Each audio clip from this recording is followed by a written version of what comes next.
So here in Carroll County, it is very common to have well and septic as opposed to public utilities, but don't be scared. The advantage of this is that you no longer have to pay water and sewer bills, which is awesome.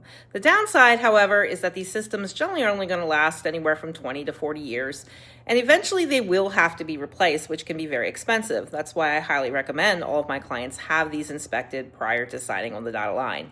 So for your well, there are going to be two main inspections. The first is a water quality test. It's a simple test, though it's going to test for things such as nitrites, bacteria, and lead in the water. If these are found, it is a fairly inexpensive fix, such as chlorinating the well or adding a UV light.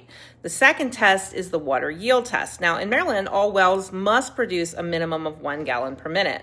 Luckily, most of them do test higher. This test is normally run over a series of hours and will show the varying yields of water during that time period. If you have a low yield, that could indicate that the well is running dry, and you want to know that prior to purchasing the home. Please note that some government-backed loans, such as VA, will require a passing water quality test, so make sure you have that in your contract.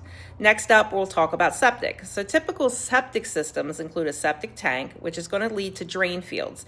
These are basically long troughs that are dug under the ground in your yard, and the liquid will disperse through these pipes through the troughs and will permeate through the soil.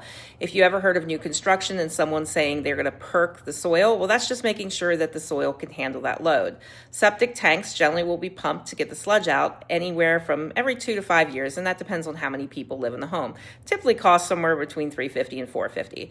It's also good to note that a septic system is rated for the number of bedrooms in the home. So if someone were to add an addition in the home, you're adding more bedrooms, more people in the home, that could cause excessive wear and tear on your septic system over time if it's not rated for that number of bedrooms. A septic system is going to check to make sure there are no broken baffles, that there are no cracks or leaks in the septic tank, and that there's no collapse of the drain fields. So you want to make sure all of that is running smoothly so it doesn't back up into your house, which is actually a real thing and is pretty disgusting, really. Replacing a septic system, whether the tank, the drain fields, or all of the above, can run into many thousands of dollars, so it is crucial to have this tested by a reputable company. So now you have all the basics regarding well and septic. Now, I personally have lived on a well and septic almost all of my life, and I not only think the water tastes better than public, but I'm loving not paying those quarterly water and sewer bills, which tend to keep going up. So let me know, how many of you are on well and septic, and how do you like it?